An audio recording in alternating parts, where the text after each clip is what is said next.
Carlos, first of all, with Marte, what exactly did the results show, and what is your anticipation right now with how long you may be out? Yeah, Wherever that one? deep bum bruise. It's going to be 2 weeks without any baseball activity, limiting the impacts there, and then we're going to have to do another imaging again after 2 weeks, see where we at. So we're looking at least 4 weeks here before he's a player for us. What, in your mind, is the way you fill that role right now in the interim? Yeah, we got good players. They'll step up. Obviously, we got Tyrone there in there playing right field today. Stewart's been getting a lot of playing time. We just called up Ben Gamel. Jeff McNeil can go out there. Depending on the matchups, I will continue to mix and match here. And yeah, we'll get through it. Guys will step up. I know it's a big loss for us, but I feel good with what we have in there. And then I know you've talked a little bit about it in the last few days, but just for you, especially as the day is here, it's a different layer than most for the Subway Series coming, against the organization that you spent so much of your formative years. Just what are your emotions, your thoughts as you anticipate tonight's game? Yeah, it's a special day. It's not a secret. You got two really good teams playing in the best city in the world, right? In front of two passionate fan bases. They are very electric, and they're going to be into it. So it's a special day for me to come in here as a manager of the Mets. And look, there's a lot of people that have a lot of respect on the other side. But once the game starts between the lines, we're trying to beat each other.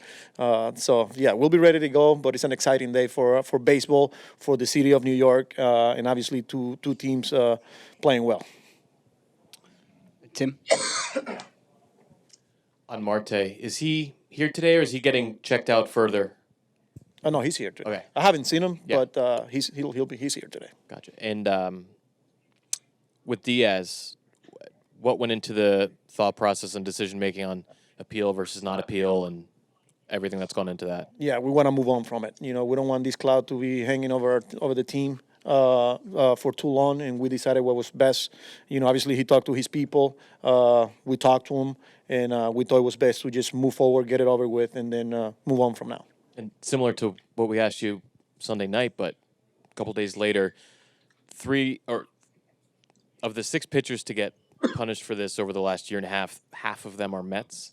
Are you guys going to change anything or implement any sort of system in pitchers in their pre-entrance routine to try to avoid this? Yeah, I mean, you hate to see it, right? And as far as doing anything different, from day one, we've been very specific and very direct. And, you hate to see it. Obviously, I'm not going to get into the details of what we're going to be doing moving forward. But obviously, like I said on Sunday, the rules are the rules. Talking to Edwin, obviously, I got his back. I truly believe what he was telling us. But yeah, we've been pretty firm since day one with the rules, and you hate to see it happen. But yeah, we got to move on and stop this. Tony DeComo? With Diaz, you're obviously going to be shorthanded in the bullpen now. How, if at all, does this change the way you look at your starting rotation between now and the All-Star break? Yeah, look, we're gonna have to get creative, but it's one day at a time. We had an off day yesterday. We got another one on Thursday, and then we got 17 in a row. So I'm pretty sure we're gonna have to shuffle some things here, but you just got to take it one game at a time, see where you at bullpen wise, and then go from there. The good thing is we got depth, we got people with options, and we'll get through it. So, Abby? How exactly did Marte end up with that bone bruise? Was it like an outfield collision, or how did it bruise? Yeah, that's a good question because I asked him, like if there's any play in particular, anything that you felt like, it's like he couldn't pinpoint it. He's like one play in D.C., he went after a ball, and then when he got back to his position, he felt something, and that's what we've been very careful with him, giving him a couple of days off, play back to back, he's off, but he got to a point on Friday night after the game. I talked to him and said, hey, you need the next couple of days. He's like, no, I want to be in there. That says a lot who he is as a player and how much he wants it for his team. But then on Saturday, after the first at bat, something didn't look right, and that's why he came out, and we needed to take care of it, and we showed that bum bruise. But I don't know that if there's any specific time where we know or he knows that that happened. So. Going back to the bullpen again, do you anticipate going closer by committee as you did in the past when Evan was down, or do you have somebody in mind to give the bulk of the save opportunities to? Yeah, we'll continue to mix and match. Obviously we got to get to the 9 with the lead, and then I'll have a decision to make. Obviously, when I'm managing a game, I'll make adjustment as the games goes on, and then you're managing the 5th inning, but you're also thinking about the 7th, the 8th, and the 9th. So we'll continue to do that, and I feel comfortable with the guys that we have. We've been through it, and we'll get through it again here. Howie? Carlos, now that you've been through the build-up to this series from both sides, is there any difference in whatever conversation or chit-chat goes on with them as opposed to here, or vice versa? Does it feel any different just being here? Well, I mean, look, it's New York. It's the biggest stage there is in baseball. And whether you're with the Yankees, with the Mets, you're trying to beat them. And if you're on the other side, you're trying to beat the other side. So there's a competition. Obviously, both teams playing well, very talented teams. So yeah, I think. From my end, I'm trying to do everything we can to beat them. And when I was on the other side, I approach it the same way. So, is it a different feeling? Yeah, it's exciting. Because it'll be electric and what it means to the city, to the sports. So yeah.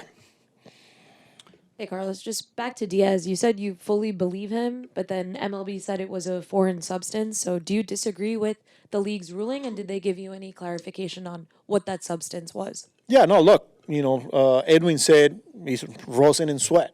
Now, the one thing that he said, he was human, so he had to go to it a lot more than early in the year when he was called. So maybe that had something to do with it. So I believe my player. So and I'll stand by it. So. Manny?